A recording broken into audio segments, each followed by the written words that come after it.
विज्ञान योगो नाम सप्तमो अध्यायः 16th श्लोक।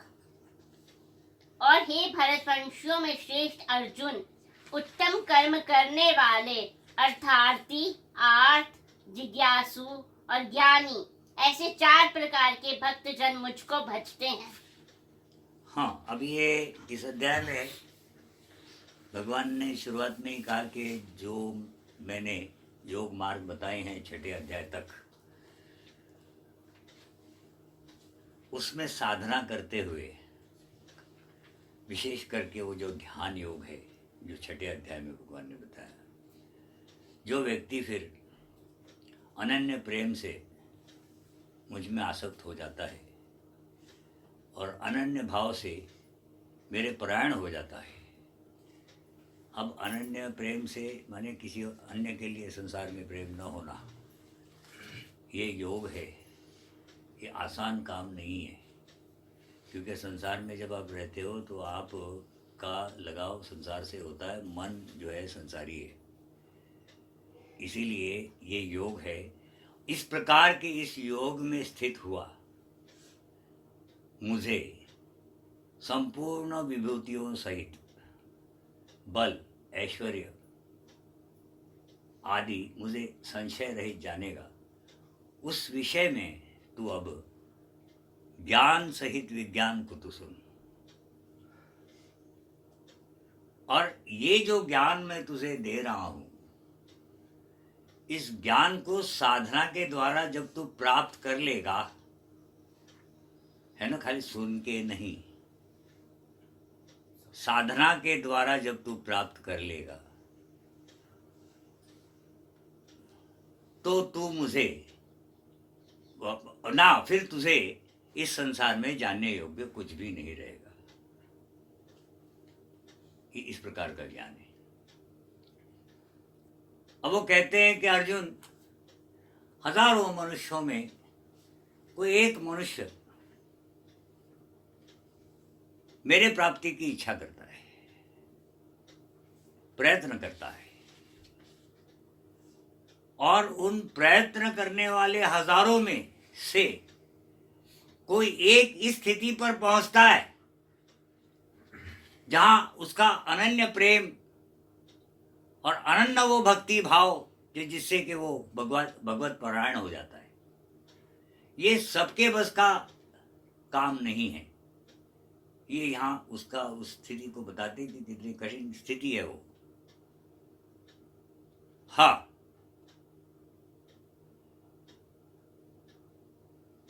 ठीक है ना। फिर वो अपना विज्ञान शुरू करते हैं, कहते हैं कि अर्जुन, मेरी ये जो प्रकृति है ये 8 भेदों वाली है, और 8 भेदों वाली है तो इसमें 5 महाभूत, ठीक है ना, आकाश, वायु, अग्नि, पृथ्वी, जल, और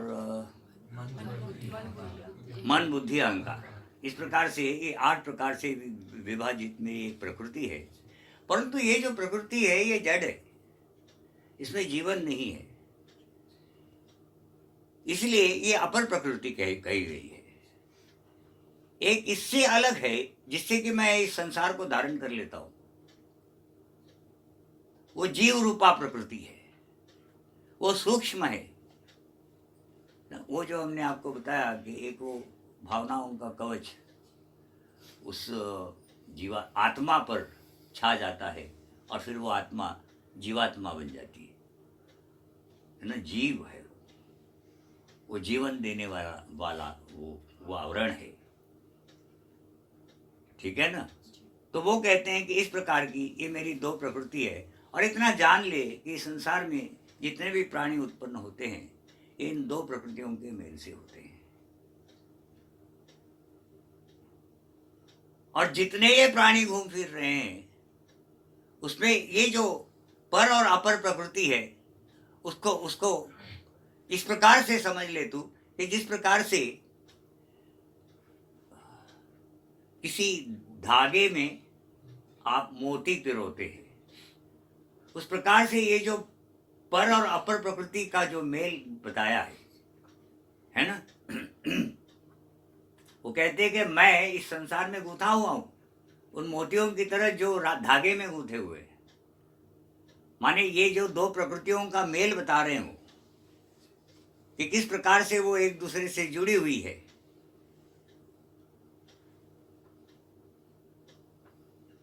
तो वो कहते हैं कि जी जल में मैं रस हूं, सूर्य चंद्र में मैं तेज हूं, मैं प्रकाश हूं, फिर पृथ्वी में मैं गंध हूं। इस प्रकार से वो जितनी भी अग्नि में मैं तेज हूं। तो जितनी भी ये विभूति युक्त वस्तुएं हैं, विभूतियां ही है नहीं ये, फिर इसी से फिर इसने बात किया। वो कहता है कि इसी प्रकार से मैं इस पूरे संसार में गूंथा हुआ हूं, और इस संसार का उपादान कारण, उत्पन्न करने का वाला कारण और नाश करने वाला कारण भी वास्तव में तो मैं हूं। मैं ही इस सारे संसार का बीज हूं, और मुझसे हटकर दूसरा कोई कारण है नहीं। परंतु भगवान कहते हैं कि इस बात को सब लोग नहीं जानते। इस बात को इसलिए सब लोग नहीं जानते क्योंकि ये जो मेरी माया है ये बड़ी दुस्तर है। इसमें ये 3 गुणों से मोहित मनुष्य फिर इन 3 गुणों के परे मुझे नहीं जानता।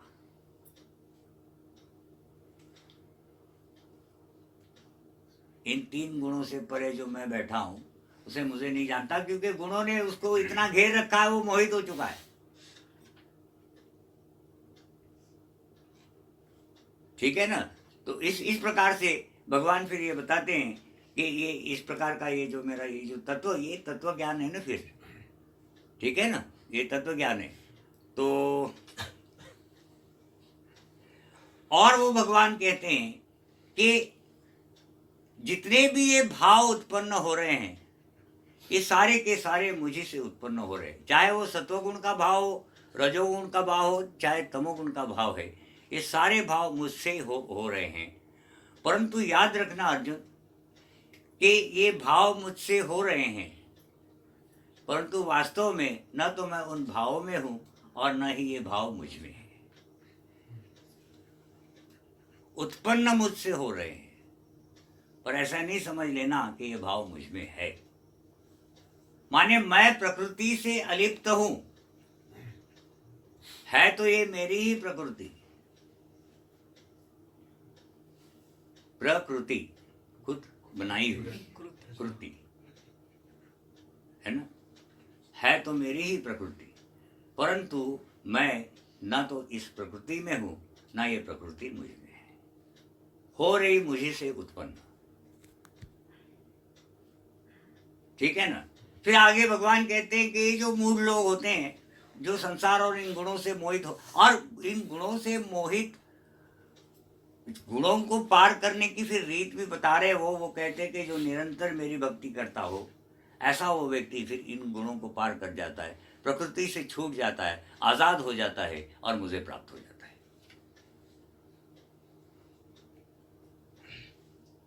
फिर वो कहते हैं कि मूल लोग जो इन सब सारी बातों को नहीं जान रहे होते हैं, जो इन 3 गुणों से मोहित हुए होते हैं, वो अन्य देवताओं को पूछते हैं। अन्य देवताओं को इसलिए पूछते हैं कि उनको उसका फल उनके अनुसार जल्दी प्राप्त हो जाता है, परंतु वो उनका जो फल जो कोई भी प्राप्त होता है वो नाशवान होता है। आगे यहाँ तक आए हैं हम लोग।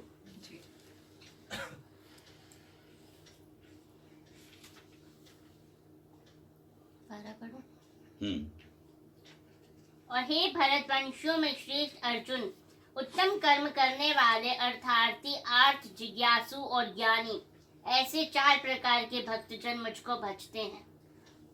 हाँ, भगवान कहते हैं कि मेरे 4 प्रकार के भक्त होते हैं। एक आर्त है ना, जो भय के कारण से भगवान को भजता है कि मुझ पर दुख ना आए।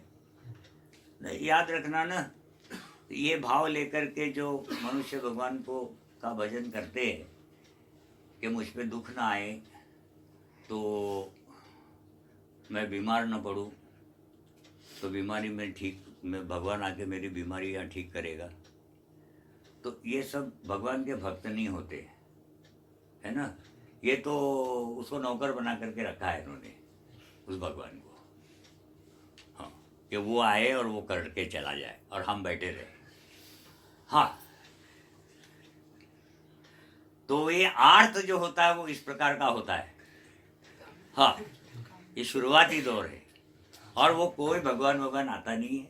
हमने खुद करके देखा है, इसलिए अपने को वो दवाइयाँ खा लेनी पड़ती है जो भी मिले वो। पर एक बात ज़रूर है कि वो बाकी व्यवस्थाएं कर लेता है, वो अपनी जगह है, पर उसकी मांग ना हो।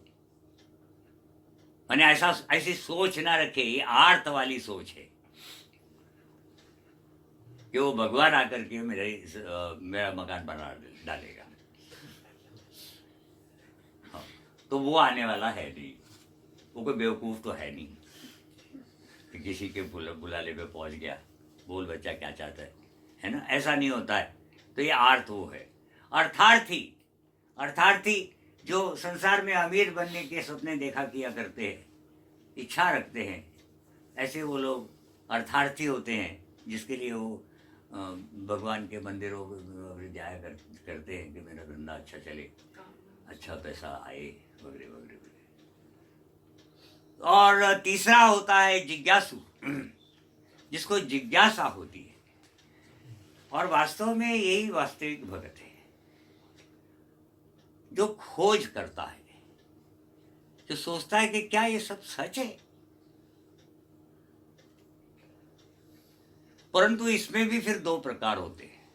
अब ये जो सोच की बात चली थी, सोच विचारों की बात तुम्हारे ग्रुप में, और किसी ने, हमें लगता है वो तीसरे अध्याय का कोई उदाहरण दिया कि उसमें कहते रजोगुण से उत्पन्न काम ये नरकों का द्वार खोलने वाला है। तो ऐसा नहीं है, रजोगुण से उत्पन्न काम तो वैसा ही है, परंतु सत्व, इसका अर्थ ये नहीं होता है कि सत्व गुण से कामनाएं नहीं उत्पन्न होती है और तमोगुण से उत्पन्न नहीं होती, वो भी होती है, परंतु रजोगुण वाला वो खतरनाक है, ये कहने का भाव है। वहां दूसरे के तीसरे अध्याय में देख लेना। हाँ, क्रोधात भवति सम्मोह सम्मोहा स्मृति विभ्रम। हाँ, उसके बाद का ये श्लोक है, पहला ये है। ठीक है ना, कि वो कहते हैं कि अर्जुन पूछते हैं ना उनको कि मनुष्य सब कुछ जानते हुए भी पाप कर्म में क्यों उलझता है।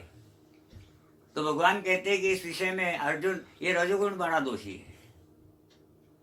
हाँ, पर ऐसा नहीं है कि सिर्फ रजोगुण से ही कामनाएं उत्पन्न होती है, कामनाएं तो हर गुण से उत्पन्न होती है। ऐसा है ना, देखो सुनो, तुम लोग, हमें लगता है इस बात को हमने कम से कम 50 बार कह दिया अभी, फिर भी 51 टाइम्स हम फिर बोल देते हैं।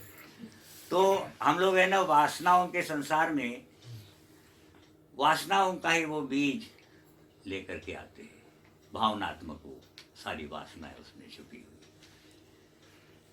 अब इससे बनती है, इससे उत्पन्न होती है वृत्तियां ना। वृत्तियां माने मेंटालिटी।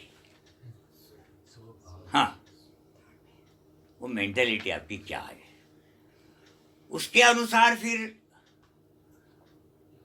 आपको जो जो विषय सही अच्छे लगते हैं उसके प्रति फिर आसक्तियां और फिर कामनाएं, और फिर उस कामना से कर्म। अब कर्म करोगे, फल का त्याग नहीं करोगे तो भावनाएं उत्पन्न होंगी।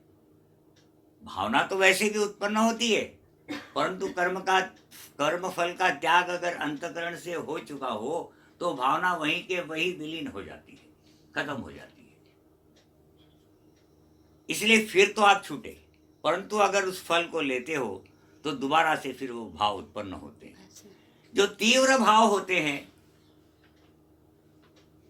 वो उस बीज पर जाकर के समा जाते हैं वापस, और वो जो वृत्तियां आपकी उत्पन्न होने लगती है वो बढ़ जाती है, वो मेंटालिटी उस दिशा की बढ़ जाती है।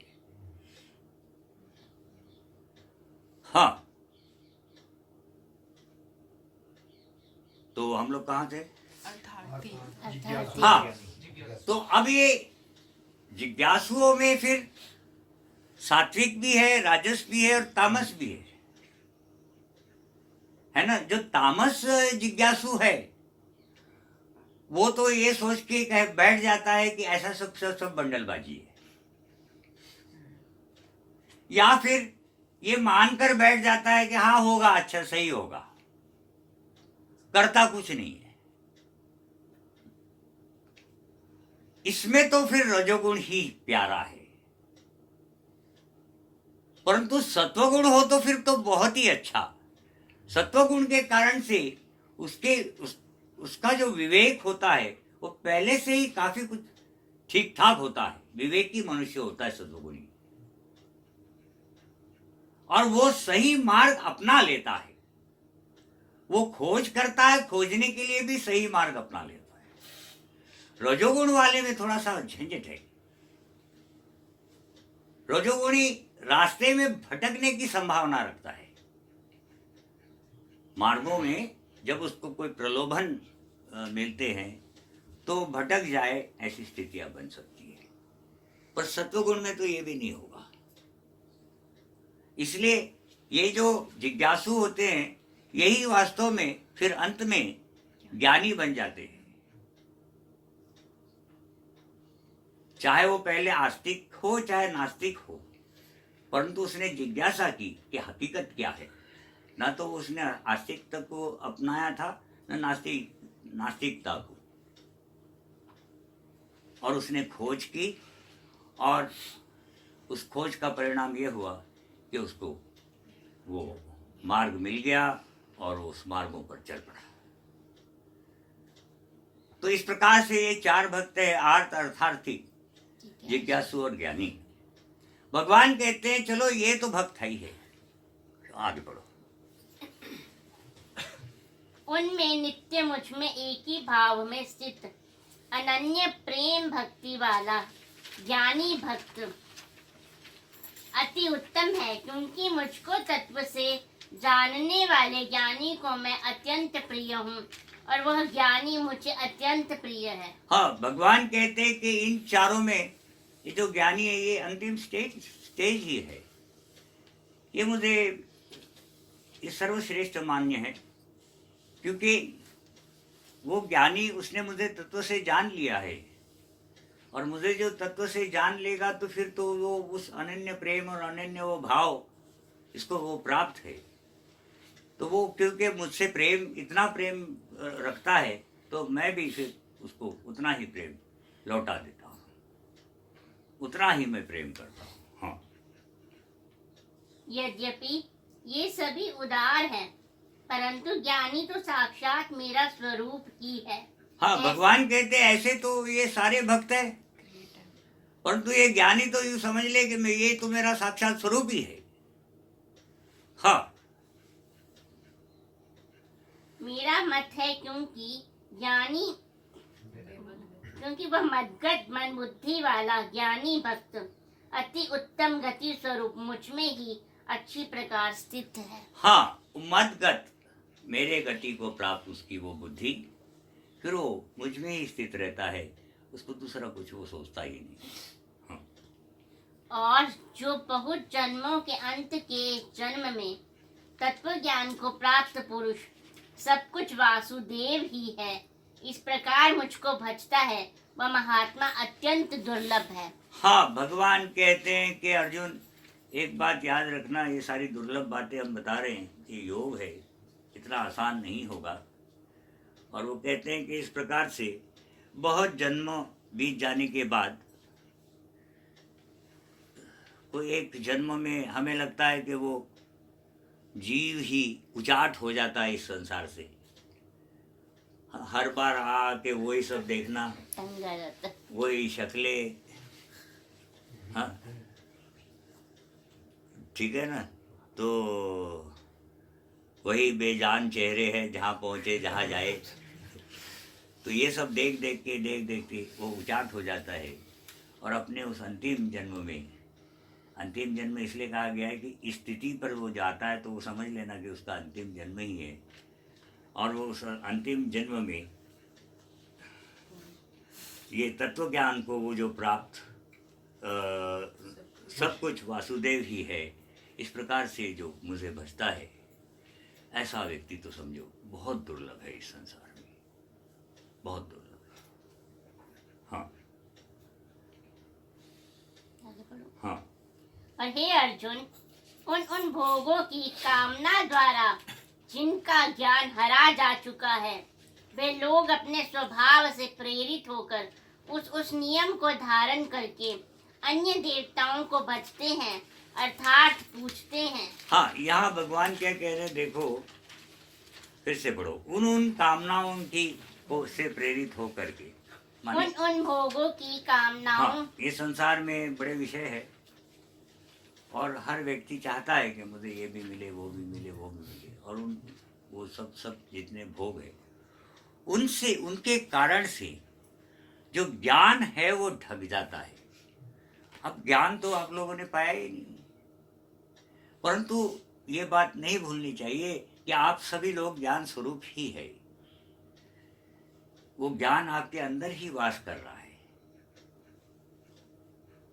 वो तो उस ब्रह्म का अंश है, वो सब कुछ जान रहा है, परंतु वो जो प्रकृति का जो आवरण आ गया है उसके कारण से वो अल्पज्ञता को प्राप्त है, कम ज्ञान को, अत्यंत कम ज्ञान को। इसलिए यहाँ भगवान कहते हैं, और ये ऐसा क्यों हुआ, वो कहते हैं कि ये इन भोगों की कामनाओं के कारण से। हाँ, इनका ये जो ज्ञान है हरा जा चुका है। फिर ये मूर्ख लोग करते क्या है, ये देवताओं को पूजना शुरू कर देते हैं। हाँ, और वो नियम, अब देवताओं को पूजना है तो फिर उसके पीछे नियम है, उन नियमों को धारण किए हुए वो फिर वो देवताओं के पूजन भजन में लग जाते हैं। ये वो लोग हैं जिनका ज्ञान हरा जा चुका है उन भोगों के कारण से, भोगों की कामनाओं के कारण से। हाँ, मोहित हो गए हैं वो संसार में। हाँ, जो सकाम भक्त जिस देवता के स्वरूप को श्रद्धा से पूजना चाहता है, उस भक्त की श्रद्धा को मैं उसी देवता के प्रति स्थिर करता हूँ। अब वो भक्त जो जिस देवता के प्रति श्रद्धा रखता है, भगवान कहते हैं कि कोई बात नहीं, अगर मान लो इस प्रकार का वो भजता है तो फिर वो मेरे द्वारा विधान किए हुए जो उसको उसके इच्छित फल है उस व्यक्ति के, वो मैं देवता के द्वारा देता हूँ। हाँ, ताकि देवता का नाम रहे। हाँ, आगे। तथा वह पुरुष उस श्रद्धा से युक्त होकर उस देवता का पूजन करता है और उस देवता से मेरे द्वारा ही विधान किए हुए उस इच्छित भोगों को निसंदेह प्राप्त करता है। हाँ। परंतु उन अल्प बुद्धि वालों का ये फल नाशवान है। अब देखो, संसार में किसी भी चीज की मांग आप किसी देवताओं को करते हो तो 10-12 साल भी बीत जाते हैं, और फिर वो जो फल मिलता है या तो वो उस समय किसी काम का नहीं होता है, या होता भी है तो एक मुसीबत बन के चला आता है। और चलो अगर मुसीबत बन के चला आ भी गया तो वो स्थायी नहीं है। माने आपका जो तप आपने किया उस देवताओं के वो नियमों को धारण करके और फिर वो सारा कुछ पूजन पाठन करके वो साथ सब कुछ बेकार चला जाता है। इसलिए भगवान कहते हैं कि उन अल्प बुद्धि वालों को ये मालूम नहीं होता है कि उनका ये जो फल है ये वास्तव में तो नाशवान है, इसके लिए कुछ भी करना बेकार था। ये अपने आप आ जाता तो खा पी लेते, और नहीं है तो ना सही। हाँ, ऐसे हमने करना ही नहीं चाहिए था। आगे बोलो। हाँ। तथा वे देवताओं को पूजने वाले देवताओं को प्राप्त होते हैं, और मेरे भक्त चाहे जैसे ही भजें अंत में वे मुझको ही प्राप्त होते हैं। हाँ, अब अगले अध्याय में हम लोग जानेंगे कि देवताओं को प्राप्त होने के नुकसान क्या है। यहाँ पर भगवान कहते हैं कि फिर उनका वो अब क्या होता है कि उनको फल भी मिल गया, अब तो देवताओं के बिल्कुल मैंने जैसे गुलाम बन गए, और फिर वो देवताओं को ही पूछते चले जाते हैं, और कुल मिलाकर के फिर फाइनली जब शरीर को त्यागते हैं तो देवताओं को प्राप्त होते हैं। परंतु ये जो मेरे भक्त है इनका ऐसा नहीं है, ये चाहे जैसे पूछ ले मुझे, परंतु अंत में तो वो मुझे ही प्राप्त होते हैं। अंत में का अर्थ हुआ कि किसी भी जन्म में, हाँ, आवश्यक नहीं है कि एक ही जन्म में हो, वो आपके ऊपर निर्भर करता है कि आप साधना कितनी करते हो, कितने तत्पर हो, कितना भरोसा करते हो, कितनी श्रद्धा आपकी है, बहुत कुछ निर्भर करता है। क्योंकि वो योग जो बताया है कि अनन्य प्रेम से मुझ में आसक्त हो और अनन्य भाव से मेरे प्राण, मैंने सारे संसार को छोड़ देना है, हाँ, तो वो इतना आसान है नहीं जितना कि पढ़ने में लग रहा है। हाँ हाँ, नहीं नहीं, बहुत सारे लोग हैं ना, थोड़ा सा ये ज्ञान लेकर के अपने आप को सोचते हैं मैं मुक्त हो गया, तो ऐसा नहीं होता है। हाँ हाँ, बिल्कुल, ये सोचने वाले लोग हैं। तो खुद को भी गति दिला दी अपने 10 और आदमी को भी गति दिला दी। हाँ, वो देखो तो साला वहाँ नर्क में खड़े हैं, वो ये घुटने के कीचड़ का। तो फिर ऐसा नहीं है, ये माने बड़े साधना के बाद आने वाली, पहले तो श्रद्धा जगानी है, तब करना है, और होते होते होते होगा। ऐसा एकदम से तुम कहोगे कि कल से कि मैं मुक्त हो गया, मेरा अनन्य प्रेम हो गया वो भगवान से, हाँ, तो ऐसा नहीं होता है। वो कोई जैसे तुकाराम महाराज है और वो मीराबाई थी, और इस प्रकार के ये बिल्कुल दुर्लभ लोग थे जो इस गति को प्राप्त हुए। बाकी हम लोग तो सब सर्वसामान्य लोग हैं, तो धीरे धीरे चलो कुछ नहीं तो जान तो लेते ही है। हाँ, ऐसी सोच रख करके इसको पढ़ना है।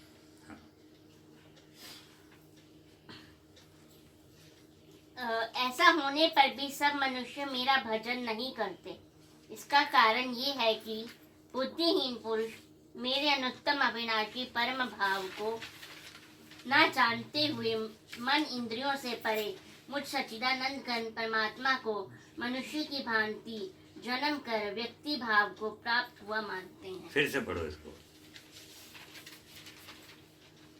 ऐसा होने पर भी सब मनुष्य मेरा भजन नहीं करते। हाँ, कि मुझे अगर पूजोगे तो मुझे प्राप्त हो जाओगे, है ना। पर ऐसा होते हुए भी सभी मनुष्य में मुझे पूजने वाले, मुझे भजने वाले लोग कम होते हैं। हाँ, क्यों? इसका कारण ये है कि बुद्धिहीन पुरुष मेरे अनुत्तम अविनाशी परम भाव को न जानते। बुद्धिहीन मनुष्य माने तमोगुण से मारा हुआ मनुष्य मेरे परम भाव को नहीं जान पाता। उसको ये पता ही नहीं है कि भगवान को प्राप्त होकर के कितने लाभ है। हाँ, उसकी बुद्धि जो है वो हमने कहा ना कि वो जो आवरण है प्रकृति का, उसने उस बुद्धि को ढाक रखा है। ऐसा नहीं है कि आप लोगों में किसी में भी ज्ञान नहीं है, सभी ज्ञान स्वरूप है। बस आपको जागना है, आपको वो ज्ञान अंदर से निकालना है। हाँ, ये जगाने वाली प्रक्रिया चल रही है, एनलाइटमेंट। हाँ, बात समझे कि नहीं? तो भगवान कहते हैं कि इस प्रकार से जो बुद्धि से हीन हो चुके, तमोगुण जिन पर छा गया हो, ऐसे ये लोग मेरे उस परम भाव को नहीं जानते हैं। और मैं जो ये सारा शरीर धारण करके यहाँ प्रकट हुआ हूँ, मुझे भी वो सर्वसामान्य मनुष्य की तरह जन्म कर मरने वाला मानते हैं। हाँ, अब ऐसे तो भगवान का जन्म हुआ था और उनका मरण भी हुआ था, है कि नहीं? परंतु वास्तव में न तो वो जन्मते हैं न मरते हैं। हाँ, वो प्रकट होते हैं, शरीर एक धारण कर लेते हैं और उस शरीर को छोड़ करके चले जाते हैं, क्योंकि उनके पास ज्ञान है। हम भी ऐसा ही कर सकते हैं अगर हम अपने आप अंदर का ज्ञान अगर जगा दे तो। यही तो भगवान कह रहे हैं कि मैं संपूर्ण इस ब्रह्मांड का कर्ता होते हुए भी तू मुझे अकर्ता ही जान।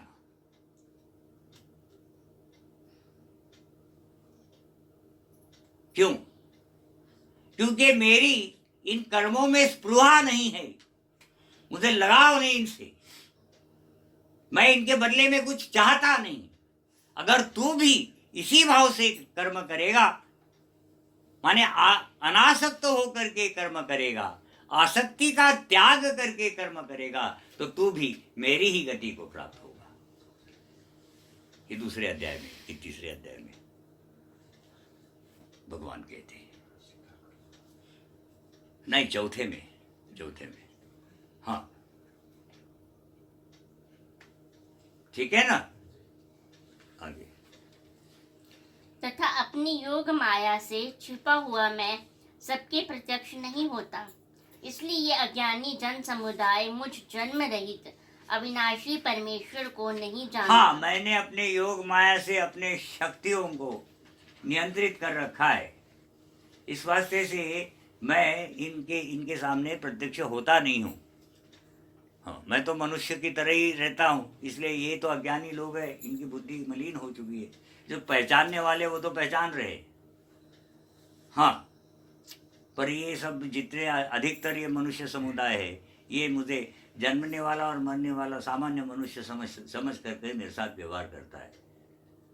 हाँ, और क्यों अब ऐसा इसलिए है कि मैं अपनी योग माया से मैंने अपनी शक्तियों को नियंत्रित कर रखा है, इसीलिए।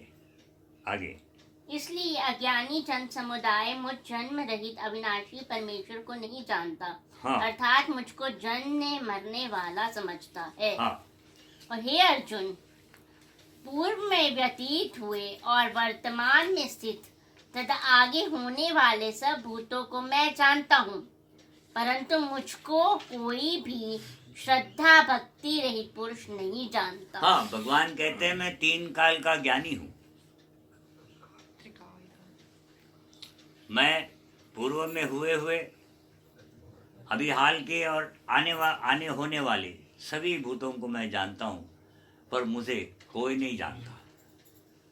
हाँ, क्योंकि हे भरतवंशी अर्जुन, संसार में इच्छा और द्वेष से उत्पन्न सुख दुख आदि द्वंद्व रूप मोह से संपूर्ण प्राणी अत्यंत अज्ञता को प्राप्त हाँ, हो रहे हैं। भगवान कहते हैं कि ऐसा क्यों होता है, क्यों नहीं मुझे जानता है। वो इच्छा और द्वेष, इससे इतने मोहित हो चुके हैं, सुख दुख के द्वंद्व इसके कारण से। इच्छा नहीं पूरी हुई तो दुखी हो गए, इच्छा पूरी हुई तो सुखी हो गए, तो सुख और दुख का ये द्वंद्व चला रहता है। वो अपने आप में उलझा हुआ है, वो क्या मुझे जानेगा, उसके तो दुखड़े ही नहीं पूरे हो रहे, वो अपने दुखड़े में ही उलझा हुआ है। मूर्ख आदमी, वो क्या मुझे जानेगा। तो इसीलिए कहते हैं कि अर्जुन मैं तीनों काल का जानकार हूं, परंतु तो ये सब ये जो जितने मनुष्य समुदाय है ये मुझे नहीं जानता, क्योंकि वो खुद ही अपने आप में उलझा हुआ है। उसकी इच्छा है, उसके द्वेष, जिसके कारण से फिर सुख और दुख। तो ये ऐसे लोग फिर मुझे नहीं जान सकते। हाँ, परंतु निष्काम भाव से श्रेष्ठ कर्मों का आचरण करने वाले जिन पुरुषों का पाप नष्ट हो गया है, वे राग द्वेष जनित द्वंद्व रूप मोह से मुक्त दृढ़ निश्चय भक्त मुझको सब प्रकार से भजते हैं। हाँ, भगवान कहते हैं कि परंतु इनमें भी जिनका निष्काम भाव से, हमने जो आपको साधना बताई थी निष्काम कर्म योग की, उस निष्काम कर्म योग में आकर के जिन्होंने अपने पाप धो डाले हैं, ऐसे वो ज्ञानी पुरुष जो सुख और दुख के द्वंद्वों से मुक्त हो चुके हैं, ऐसे वो लोग मुझे बहुत अच्छी तरह जानते हैं और निष्काम भाव से ही भजते रहते हैं। हाँ, और जो मेरे शरण होकर जरा और मरण से छूटने के लिए यत्न करते हैं, वे पुरुष उस ब्रह्म को, संपूर्ण अध्यात्म को तथा संपूर्ण कर्म को जानते हैं। हाँ, फिर से पढ़ो इसको। और जो मेरे शरण होकर जरा और मरण से छूटने के लिए यत्न करते हैं। जरा और मरण, जरा बुढ़ापा, मरण, इससे दोनों से छूटना अगर है तो मुक्ति चाहिए। तो जो मुक्ति का प्रयास करने वाले लोग हैं, वे पुरुष जो मेरे परायण हो चुके हैं और मुक्ति का प्रयास कर रहे हैं, वो लोग वह पुरुष उस ब्रह्म को, संपूर्ण अध्यात्म को तथा संपूर्ण कर्म को जानते हैं। वो उस ब्रह्म को, अध्यात्म को और संपूर्ण कर्म को वो जानते हैं। कौन जानते हैं? जो मुक्ति का प्रयास करते हुए मेरे परायण हो चुके हैं वो। हाँ, और जो पुरुष अधिभूत और अधिदैव के सहित तथा अधियज्ञ के सहित सबका आत्म रूप मुझे अंतकाल में भी जानते हैं, वह युक्त चित्त वाले पुरुष मुझे ही जानते हैं अर्थात प्राप्त हो जाते हैं। ओम तत्सदिति। ओम तत्सदिति। श्रीमद् भगवद गीता सुपनिषत्सु ब्रह्म विद्यायां योग शास्त्रे श्री कृष्ण अर्जुन संवादे ज्ञान विज्ञान योगो नाम सप्तमो अध्यायो। हरि ओम। तत्सत्। हरि ओम।